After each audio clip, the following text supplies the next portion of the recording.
शिक्षा प्रेमियों का हार्दिक स्वागत है, सादर अभिनंदन है।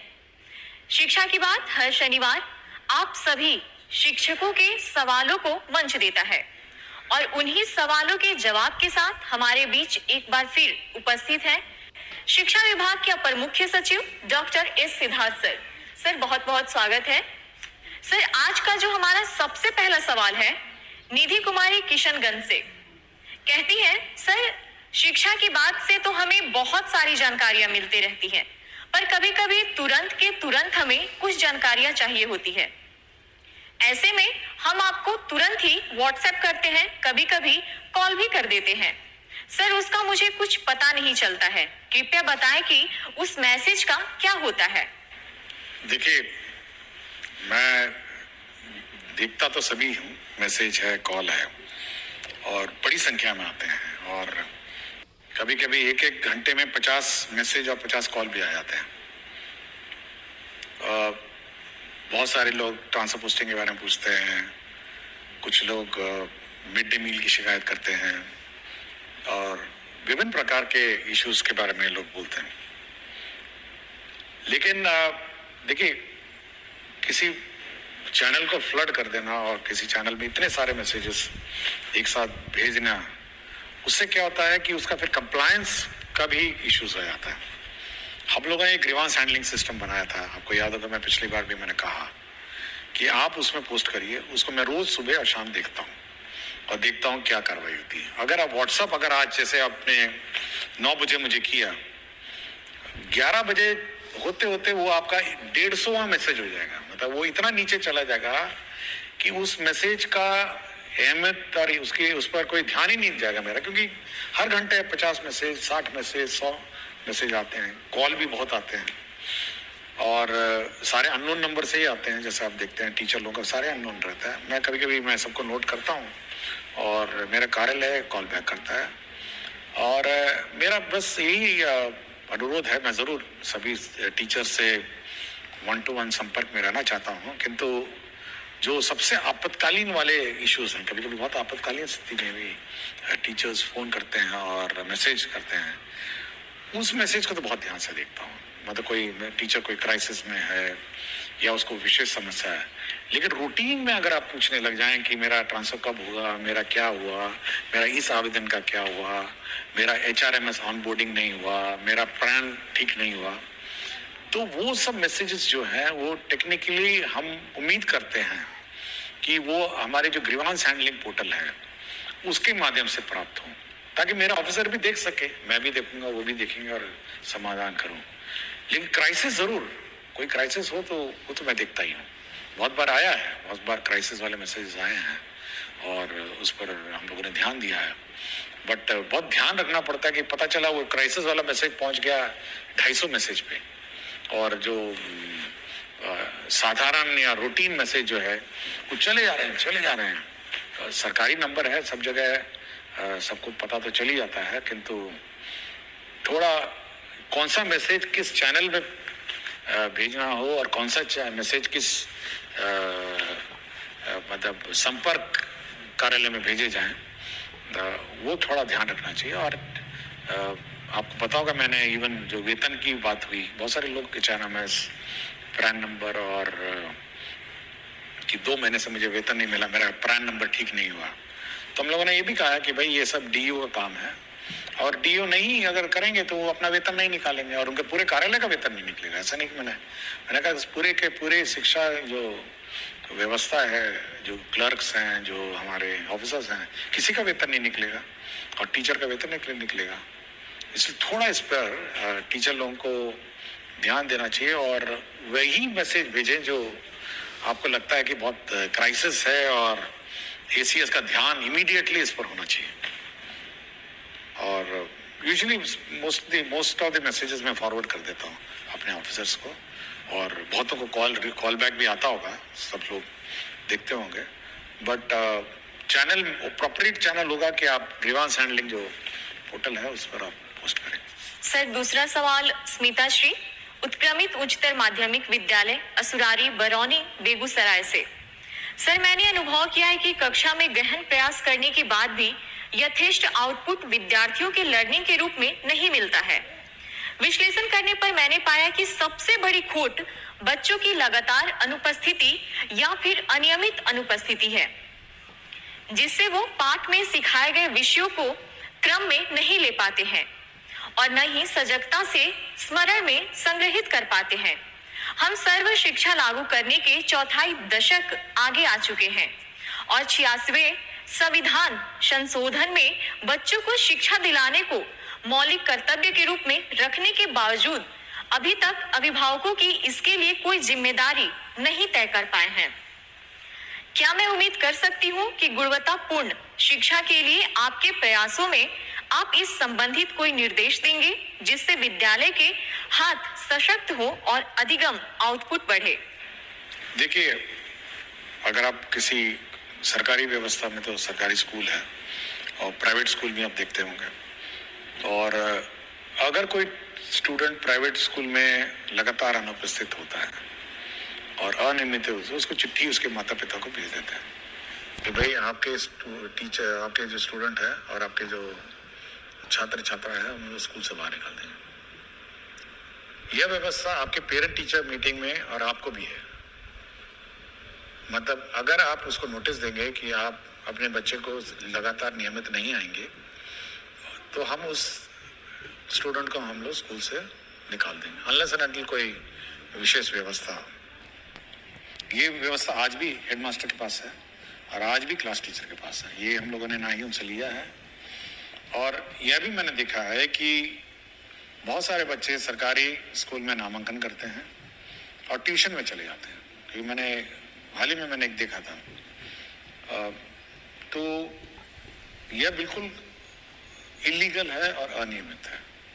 और अगर कोई बच्चा ट्यूशन के बहाने सरकारी स्कूल से लापता रहता है, तो यह हेडमास्टर और जो टीचर है ये उनके पेरेंट को नोटिस देंगे कि यदि आप अपने टीचर स्टूडेंट को नियमित रूप से नहीं भेजेंगे तो हम लोग उसका नाम काट देंगे। ये बिल्कुल स्पष्ट होना चाहिए, क्योंकि ऐसा नहीं हो सकता है कि आप 270 दिन आपका स्कूलिंग है, आप 50 दिन आ जाएं और ये उम्मीद करें कि हम लोग गुणवत्ता शिक्षा देंगे। ये पॉसिबल नहीं है। यह पेरेंट का भी दायित्व है कि बच्चे को सुबह से उठाएं, सुबह सुबह स्कूल भेजें और समय पे भेजें। बहुत सारी समस्या हो सकती है, कोई टीचर्स भी बरते हैं और हेडमास्टर भी बरते हैं, और पेरेंट्स को सचेत कर दें कि अगर आपका बच्चा नहीं आएगा, एक बार लिखित में दे दें कि भाई देखिए ऐसा सा है, आपका बच्चा फलाना दिन इस महीने में इतने दिन आया और इतने दिन नहीं आया, और ये बिल्कुल खेद का विषय है, और ये इसमें अगर सुधार नहीं होगा तो हम आपके बच्चे को स्कूल से बाहर निकाल देंगे। यह चेतावनी देनी चाहिए। हम वो वाला सिस्टम नहीं लागू कर रहे हैं कि 3 दिन में अगर स्कूल में नहीं आया तो नाम काट दिया जाए। हो सकता है कोई बीमारी हो सकता है या कोई घर पे कोई विशेष समस्या हो सकती है। लेकिन अगर डिलिब्रेट आप ट्यूशन में पढ़ेंगे या कहीं और जाके पढ़ते रहेंगे और स्कूल में नहीं आएंगे, तो अनावश्यक रूप से आप पूरे शैक्षणिक माहौल को बिगाड़ेंगे। तो इस टीचर्स और हेडमास्टर इस संबंध में सजग रहें, और पेरेंट टीचर्स मीटिंग में पेरेंट्स नहीं आते हैं तब भी चेतावनी दें। थोड़ी कड़ाई करनी पड़ेगी। देखिए, शैक्षणिक व्यवस्था ऐसे नहीं हो सकती है। यह कोई ऐसा व्यवस्था नहीं है कि हम लोग वन साइडेड मेहनत कर रहे हैं और वहाँ पे अभिभावक इसको लाइटली ले रहे हैं या बच्चे बहुत लाइटली ले रहे हैं। नहीं, ये नहीं ले सकते। सरकार कितना पैसा इसमें डालती है, कितना टीचर बहाल कर चुके, कितने बुक्स आपको फ्री दिए हैं, कितना स्कॉलरशिप देती है, कितनी राशि इसमें व्यय होता है। इस व्यवस्था को लाइटली नहीं लिया जा सकता है। हम मेहनत करेंगे तो अभिभावक को भी मेहनत करना पड़ेगा और बच्चों को भी मेहनत करके स्कूल में आना पड़ेगा। ये दोनों तरफ है। टीचर्स बहुत मेहनत कर रहे हैं, बिल्कुल ठीक बोली हैं कि इतनी मेहनत करती हैं, उसके बाद भी बच्चा अगर गायब हो जाएगा तो कार्रवाई में जानी चाहिए। ये हम लोग कोई मतलब ऐसी व्यवस्था नहीं हम लोग चाह रहे हैं कि एक तरफ हम मेहनत करते रहें और दूर से बच्चा ही नहीं आए, बच्चा भाग जाए। तो ये थोड़ा tightening of the system, parent को चेतावनी, पेरेंट को नोटिस, और उसके बाद टर्मिनेट कर दीजिए। कोई बोले जाइए अपना जहाँ पढ़ाना पढ़ाइए, हम इस पर इसकी जवाब देंगे नहीं लेंगे। आप 50 दिन नहीं आएंगे तो क्या जवाब दे लेंगे आपकी पढ़ाई का? कॉलेज में ट्राई करिए, आपका अटेंडेंस नहीं हुआ तो एग्जाम लिखने नहीं देगा। प्राइवेट स्कूल में 3 दिन अगर नहीं आएंगे, 4 दिन नहीं आएंगे, सप्ताह भर नहीं, अगले दिन टीसी दे देगा आपको। तो थोड़ा कड़ाई टीचर्स को और हेडमास्टर को करनी पड़ेगी, जितने अभिभावक हैं। सर अगला सवाल पुष्पा प्रसाद राजकीय कन्या मध्य विश्वविद्यालय कुचायकोट गोपालगंज से है। कहती है, सर को मेरा प्रणाम। सर, हमारे सरकारी विद्यालयों में प्रायः गरीब परिवार की बच्चियां पढ़ती हैं। मेरे द्वारा बच्चियों के स्वास्थ्य पर विद्यालय में कार्य किए जा रहे हैं। सर, मैं यह प्रश्न पूछना चाहती हूँ कि सरकारी विद्यालयों में 6ठी से 8वीं या ऊपर कक्षा में बच्चियों के साथ माहवारी के समय स्कूल आना बहुत मुश्किल होता है। सरकार के द्वारा सैनिटरी पैड मशीन की व्यवस्था स्कूल को कैसे उपलब्ध होगी, जिससे कि बच्चियों की पढ़ाई उस दौरान बाधित नहीं हो सके? देखिए, राज्य सरकार द्वारा एक योजना चलाई जाती है, मुख्यमंत्री किशोरी स्वास्थ्य योजना, और राज्य सरकार सभी को डीबीटी के माध्यम से 300 रुपये देती है। हम लोग पहले लेट देते थे साल के अंत में, इस बार हम लोग शुरू में देना चाह रहे हैं और ये अगला 1 महीना में ये भी ट्रांसफर हो जाएगा। देखिए, हम लोग का ये इच्छा है कि ये जो पैसा है ये बच्चियां अपने आप पूल कर सकती हैं, 300 रुपये हैं, फिर वो सैनिटरी नैपकिन खरीद सकती हैं और स्कूल में स्टॉक कर सकती हैं, और जब जब लड़कियों को आवश्यकता हो तो उसका प्रयोग कर सकती है। मैं अभी हाल ही में आरा में एक स्कूल में गया था, तो लड़कियों ने एक रूम का नाम पिंक रूम लिखा हुआ था, उन्होंने पिंक कलर का सब कुछ पेंट किया हुआ था, पिंक रूम। और जो भी लड़कियों की इस प्रकार की समस्या आती है तो वो उस पिंक रूम जाती हैं, वहाँ पे ये पैड अलमारियों में स्टॉक रहता है और वहाँ से अपना यूज़ करते हैं। तो ये लड़कियों को जॉइंटली इसको यूज़ करना और जॉइंटली इस व्यवस्था को प्रयोग करना ये सिखाना चाहिए। डीबीटी में हो सकता है कि उनको पता भी नहीं हो, क्योंकि पैसा तो जाता है अकाउंट में, अब इसको पता भी नहीं होगा कि 300 रुपये इस कार्य के लिए। तो ये मैं इस माध्यम से ये कहना चाहूँगा कि जो लेडी टीचर्स हैं वो सभी लड़कियों को ये बात सिखाएं कि भाई 300 रुपये आए हैं, 10 लड़कियां हो गई तो 3000 रुपये हो जाएगा, और मतलब 100 लड़कियां हो जाएंगी तो आपका 30,000 रुपये हो जाएंगे। तो ये सब इकट्ठा करके एक साथ वो परचेज कर सकती हैं इन लॉट्स और फिर यूज कर सकती हैं। तो लड़कियां इस पीरियड में स्कूल नहीं मिस करें, सरकार की मंशा है कि वो इस योजना का लाभ उठाएं, अवेयर हो, पहला सबसे पहले अवेयर हो और दूसरा इसका लाभ उठाएं और साथ ही साथ सुनिश्चित करें कि उनकी पढ़ाई डिस्टर्ब नहीं।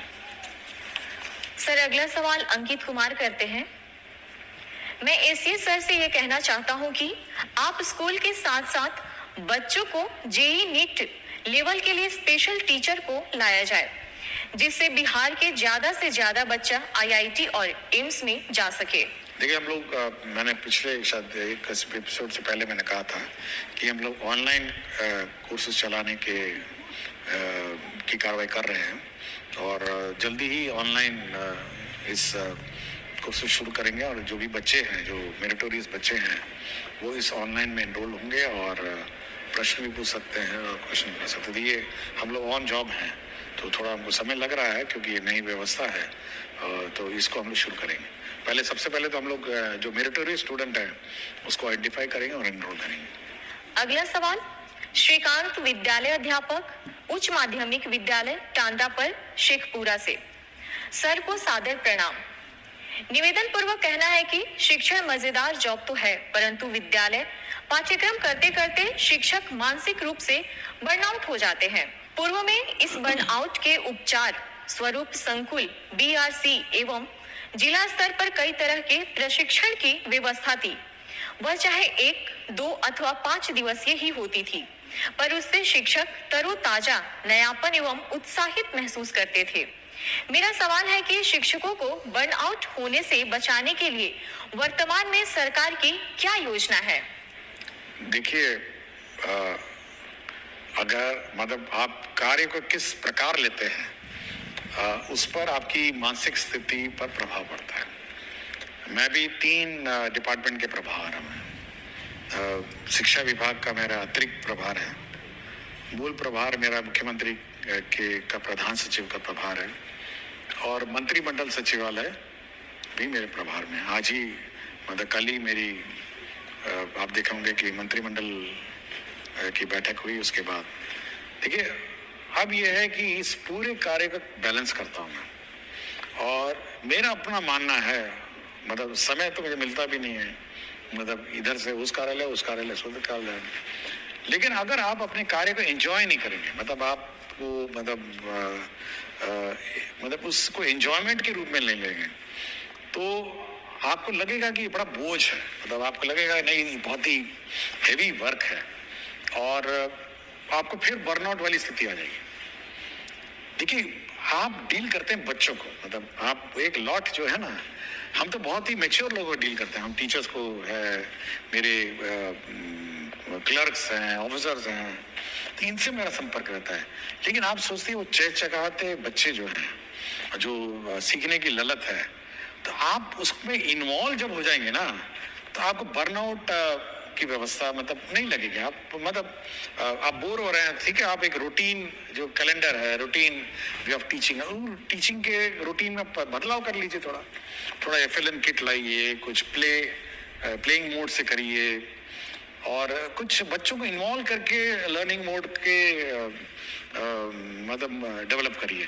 हम लोग इस संबंध में ट्रेनिंग तो देते ही हैं, ये तो ऑब्वियसली ट्रेनिंग कंपलसरी है, और जो इन सर्विस ट्रेनिंग हम लोग कर रहे हैं, but day to day basis में बर्नआउट जो होता है ना, जब तक आप इन्वॉल्व होकर मतलब इस प्रोसेस को एंजॉय नहीं करेंगे, तो आपको ये पूरा प्रोसेस बोझ लगेगा। अगर हम समझ लें कि भाई मेरा ये 3 डिपार्टमेंट है, इसको बोझ समझ लें, आप सोचिए अंत में शाम के वक्त में क्या स्थिति मेरी हो जाएगी। मैं शाम के वक्त में आराम से जाता हूँ, पढ़ता हूँ, बहुत सारी किताबें पढ़ता हूँ, तो बर्नआउट वाली मेरी स्थिति तो है नहीं। और इसलिए टीचरों को मैं कहूँगा कि थोड़ा बच्चे जो हैं, बच्चों से इन्वॉल्व होइए, और टीचिंग जो रूटीन प्रोसेस है ना, उसमें थोड़ा ब्रेक करके गेम्स, FLN इसके माध्यम से करिए, तब आपको बर्नआउट नहीं लगेगा। और कोशिश करिए, हम लोग कुछ व्यवस्था निकालेंगे, बाद में टीचर्स को बुलाएंगे कि कैसे इस व्यवस्था को और सुदृढ़ किया जाए, बट मेरा अपना कहना है कि थोड़ा बच्चों के बीच बैठ के मतलब हंसी मजाक ही चलिए सही 5 मिनट, तो बर्नआउट की स्थिति आपकी ठीक हो जाएगी। मैं भी करता हूँ, कभी कभी मैं मतलब मजाक करता था 5 मिनट, तो मैं बिल्कुल ठीक ठाक हो जाता हूँ। तो ये थोड़ा आप कर सकते हैं। अगला सवाल श्रवण कुमार, प्रभारी प्रधानाध्यापक, प्राथमिक विद्यालय भरतदास मंदिर, रोसड़ा, समस्तीपुर से। कहते हैं विद्यालय के लिए भूमि जो कि अतिक्रमित उपलब्ध रहने के बावजूद भवन निर्माण न होने के कारण डायस कोड निलंबित है, जिससे बच्चे सभी वित्तीय लाभ से वंचित रहते हैं। यू डायस पोर्टल एवं ई शिक्षा कोष पोर्टल पर बच्चों के विभिन्न रिकॉर्ड का संधारण नहीं हो पाता है। मंदिर परिसर में ही विद्यालय का संचालन किया जाता है, अतः अतिक्रमित भूमि को अतिक्रमण मुक्त कराते हुए विद्यालय भवन का निर्माण कर बंद डायस कोड चालू करवाने की कृपा करे, जिससे बच्चों को सभी योजना का लाभ प्राप्त हो सके। देखिए, हम लोग एक नया स्ट्रक्चर बना रहे हैं कि पूरे राज्य में जितने भी स्कूल हैं उसका रेवेन्यू रिकॉर्ड्स बनाए, और हर स्कूल में कितनी जमीन है, कितना इंक्रोच्ड है, तो भू संपदा पदाधिकारी जो होंगे और सहायक भू संपदा पदाधिकारी, वो इन सभी जो विद्यालय हैं इसका रेवेन्यू रिकॉर्ड मेंटेन करें। तो ये व्यवस्था हम लोग सभी स्कूल्स में कर रहे हैं, और एक पूरा इन्वेंट्री बनाएंगे कि ये ज़मीन है स्कूल की, इतनी ज़मीन है, और इंक्रोचमेंट इतनी है, तो इस इंक्रोचमेंट को रिमूव किया जाए। तो भू संपदा पदाधिकारी और सहायक भू संपदा पदाधिकारी, इसकी बहाली हम लोग जल्दी करेंगे, जो इस रेवेन्यू रिकॉर्ड को मेंटेन करेगा, मॉनिटर करेगा, और इंक्रोचमेंट फ्री सभी स्कूल्स को करेगा। सर, अगला सवाल संध्या और दीपा, वर्ग 5वीं, प्राथमिक विद्यालय प्रखंड कॉलोनी, फुलवारी शरीफ, पटना से। सिद्धार्थ सर, जब आप मेरे स्कूल में आए थे तो मुझे बहुत खुशी हुई थी, और जब हम छात्रों को मेडल पहनाकर सम्मानित किए थे तो और ज्यादा खुशी हुई थी। लेकिन मैं कुछ कहना चाहती थी आपसे, लेकिन कह नहीं सकी। मेरे मन में कुछ प्रश्न हैं जो कि मैं सिर्फ आपसे कहना चाहती हूँ। क्या आप कभी हम बच्चों से भी बात करें? देखिए, कुछ दिन पहले मेरी किलकारी से बात हुई थी, और मैं अब कोशिश करूंगा कि एक बार बच्चों की सभा आयोजित करेंगे और राज्य में सभी बच्चों को बुलाऊंगा, कुछ बच्चों को 50-60 बच्चे, ज़्यादा बच्चे तो बुला नहीं सकता हूँ, लेकिन कम से कम 50 बच्चों को बुला के एक बार बैठ के बात करूँगा फिर से। तो कोशिश करूँगा कि उनकी बातें, उनके मन की बात सुनूं और बच्चों के मन में बिल्कुल निष्पक्ष भाव से बोलते हैं और कोई बायस नहीं रहता है और कोई जात पात, अमीरी गरीबी, ऊंच नीच किसी का भी उसमें भाव नहीं रहता है। वो लोग निष्पक्ष बोलते हैं और निष्पक्ष भाव से अपने विचार रखते हैं और बहुत सारी जो व्यवस्था सुधरी है वो बच्चों ने ही आइडिया दिया था, कुछ तो टीचर्स भी दिए हैं बट बच्चों के आइडियाज। तो मैं कोशिश करूंगा कि कम से कम 50 बच्चों को बुला के अगली बार बात करके मैं उनसे बात करने की कोशिश करूंगा। अगला सवाल मोतबर आलम नवसृजित प्राथमिक विद्यालय कमार डांगी किशनगंज से। महाशय, शिक्षा विभाग के तरफ से कक्षा 1 से 5वीं तथा 6 से 8वीं के बच्चों के लिए एक जैसा बेंच डेस्क मिला है। क्या 1 से 5वीं के बच्चों के लिए छोटे छोटे बेंच डेस्क की व्यवस्था है? देखिए, हम लोग अब बेंच डेस्क जो है अब एज वाइज है कर रहे हैं। हम लोग जो छोटे बच्चे हैं उसमें जूनियर बेंच हम लोग व्यवस्था कर रहे हैं और रंगीन बेंच है, लाल, पीला, हरा, नीला। तो इसलिए अब सीनियर बेंच जो है, बेंच डेस्क अलग होंगे और जूनियर अलग होंगे। तो इस साल हम लोग जूनियर बेंच डेस्क सैंक्शन कर रहे हैं ताकि जूनियर जो बेंच हैं वो बच्चों के लिए उपलब्ध हों। और हम चाहेंगे जहाँ जहाँ जूनियर के क्लासेस में जो सीनियर बेंच लग गए हैं उसको सीनियर क्लास में शिफ्ट कर दिया जाए और जूनियर बच्चे, छोटे छोटे बच्चे जो है छोटे बेंच पे बैठे। तो इस साल हम लोग सैंक्शन कर रहे हैं। अगला सवाल नवीन कुमार प्राथमिक विद्यालय हरपुर होरियल में विशिष्ट शिक्षक हैं। कहते हैं, सर मेरा ये आग्रह है कि अगर सारे विद्यालय में कम से कम एक स्मार्ट बोर्ड की व्यवस्था हो जाती तो पढ़ाने में बहुत मदद मिलती। सर, आने वाले दिनों में विभाग इस पर कोई प्लान है? देखिए, हम लोग 1 to 5 चाहते हैं कि किताबों से पढ़ाई हो और 1 to 5 में हम लोग स्मार्ट बोर्ड जानबूझ के इंट्रोड्यूस नहीं कर रहे हैं, लेकिन 6 से हर क्लासरूम में, 6 से हर स्कूल में हम लोग स्मार्ट बोर्ड उपलब्ध कराएंगे 6 के बाद से। लेकिन 1 to 5 फिजिकली बुक से पढ़ेंगे और 6 से जो भी स्कूल है, 6 से बाद के स्कूल हैं उसमें स्मार्ट क्लास हम लोग स्टैब्लिश करेंगे। इस साल हम लोग का यही टारगेट है। अगला सवाल डॉक्टर पूनम कुमारी हाई स्कूल निखती कला रघुनाथपुर सिवान से +2 की हिंदी की शिक्षिका हैं। सर, हमारे यहाँ +2 में छात्र छात्राओं की उपस्थिति की बहुत समस्या है। मैंने घर घर जाकर उनको विद्यालय लाने की बहुत कोशिश की, लेकिन सभी का कहना है कि विद्यालय जाने पर हमारा पूरा दिन बर्बाद हो जाता है और कोचिंग में सिर्फ 2 घंटे में ही हमारी पढ़ाई पूरी हो जाती है। कुछ बच्चे आना भी चाहते हैं तो उनकी कोचिंग की टाइमिंग विद्यालय के समय ही रखा गया है। अतः मेरा प्रश्न यह है कि +2 विद्यालय में उपस्थिति सुधारने के लिए विभाग कुछ काम कर रहा है कि नहीं?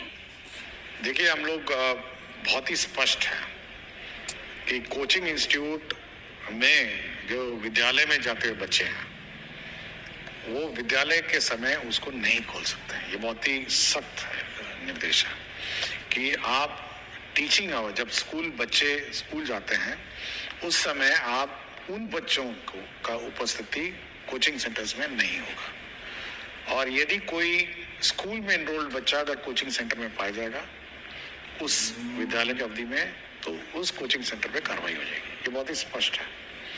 इसलिए मैं सभी कोचिंग सेंटर को भी मैं चेतावनी देता हूं कि अगर कोई स्टूडेंट है जो स्कूल में एनरोल्ड है, ठीक है, कोई स्कूल से बाहर है या किसी प्राइवेट स्कूल में, जो स्कूल में वो अपना जा सकता है, लेकिन अगर सरकारी विद्यालय में अगर बच्चा एनरोल्ड है और वो बच्चा अगर कोचिंग सेंटर में उसी समय जाता है जब स्कूल खुला हो, तब तो कोचिंग सेंटर पे कार्रवाई हो जाएगी। ये बहुत ही क्लियर है, मैंने सभी को कह दिया और इस पर हम लोग सख्ती करेंगे। दूसरा ये है कि ये बिल्कुल वहम है, ये पेरेंट्स के मन में वहम है कि कोचिंग सेंटर में पढ़ाई अच्छी। जो हमारे सरकारी टीचर हैं वो एक कॉम्पिटिटिव एग्जाम पास करके आए, ये बिल्कुल अभिभावक के मन में बैठी है। और जो कोचिंग सेंटर का संचालक है और जो कोचिंग सेंटर का टीचर है, उन्होंने तो कोई एग्जाम पास नहीं किया है। अब आप सोच सकते हैं कि उस कोचिंग सेंटर में क्या पढ़ाई होती होगी।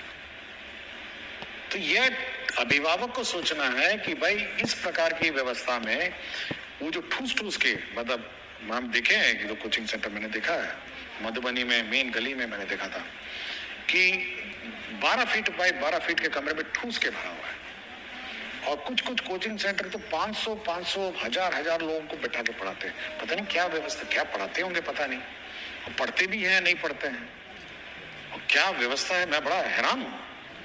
कुछ तो एडवर्टाइजमेंट में चलते हैं, मतलब कोचिंग सेंटर एडवर्टाइजमेंट में चल रहा है, मतलब प्रचार प्रसार पे की बहुत पढ़ाई हो रही है, बहुत फलाना हो रहा है।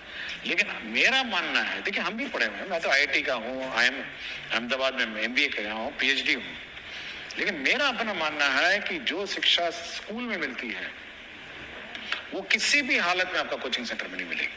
कोचिंग सेंटर में आप रट सकते हैं, कोचिंग सेंटर में तोते की तरह रटा सकता है, कोचिंग सेंटर में बिल्कुल बता मशीन की तरह पढ़ा सकता है, लेकिन शिक्षा जिसको कहते हैं ना एजुकेशन, वो केवल स्कूल में मिलेगी। ये बिल्कुल बहुत ही क्लियर है। मैं शिक्षा प्राप्त किया, मैं अपने अनुभव से बोल रहा हूँ।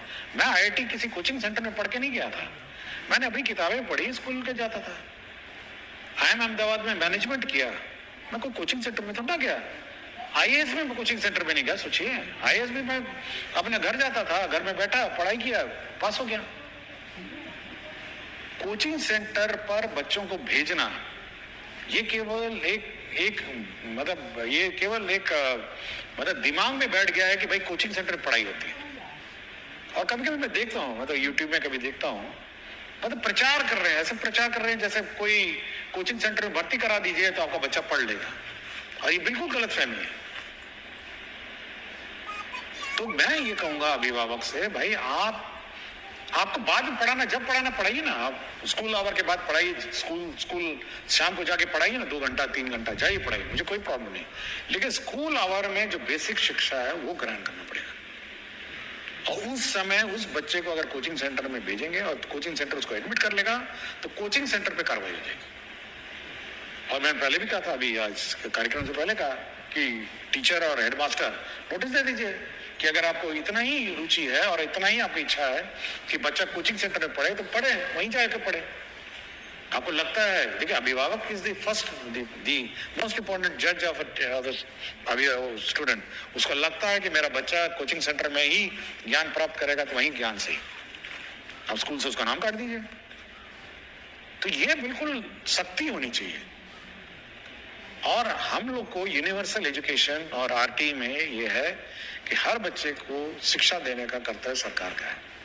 लेकिन अगर अभिभावक यह समझ लें कि हमको कोचिंग सेंटर में ज्यादा ज्ञान प्राप्त हो रहा है तो यहां से नाम कटवा के ले जाए ना, अपना कोचिंग सेंटर वहीं रहे।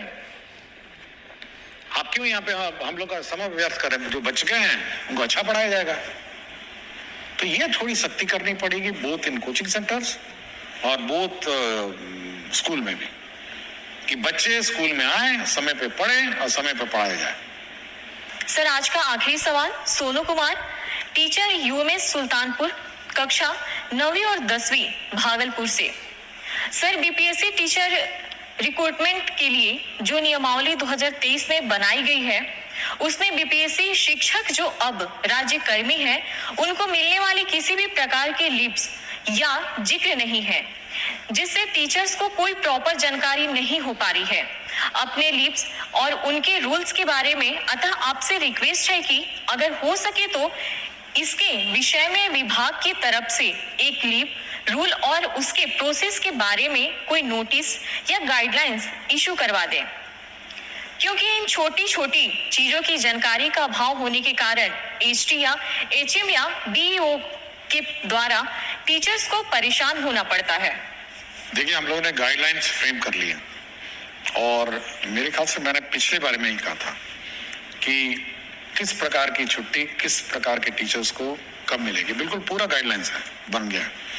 और कितने दिन में किसको अप्रूव करना है ये भी लिखा हुआ है कि CL को 1 दिन में अप्रूव करना है और बाकी सारे छुट्टियां 7 दिन में जो DO हैं वो अप्रूव करेंगे। ये बिल्कुल हम लोगों ने गाइडलाइंस बना ली है, कितने दिन की छुट्टी, कितने दिन की छुट्टी मिलेगी, सब मिलेगी। और ये भी लिख दिया है कि आपको केवल ऑनलाइन अप्लाई करना है, आप ऑफलाइन अप्लाई नहीं कर पाएंगे, आपको ई-शिक्षा कोर्स से ऑनलाइन अप्लाई करना है और आपका अप्रूवल भी ऑनलाइन आना है।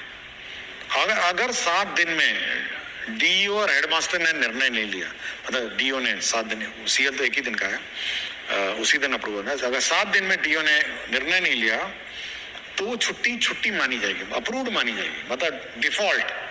अगर 7 दिन में वो स्वीकृत करता है तो ठीक है, 7 दिन में अस्वीकृत करता है तो ठीक है। लेकिन अगर 7 दिन में वो लेके बैठ गया, उसने कोई निर्णय नहीं लिया, तो स्वतः वो छुट्टी स्वीकृत हो जाएगी। ये मैंने टीचर के पक्ष में ये निर्णय लिया है हम लोगों ने, और ये वेटिंग में गया है रूल, और मेरे ख्याल से नेक्स्ट वीक ये गाइडलाइंस इशू हो जाएंगी। लेकिन पूरा फ्रेम हो गया है और इस पर पूरा हमारी चर्चा हो गई है, और ये गाइडलाइंस निर्गत होगा कि किसको कितने दिन में छुट्टी स्वीकृत होगी, और अगर किसी ने स्वीकृति में लापरवाही की तो ऑटोमेटिकली वो स्वीकृत हो जाएगा बाय डिफॉल्ट। और कौन कौन कहाँ अप्लाई करेगा ऑनलाइन, यह भी हम लोगों ने डिफाइन कर दिया। बहुत बहुत धन्यवाद।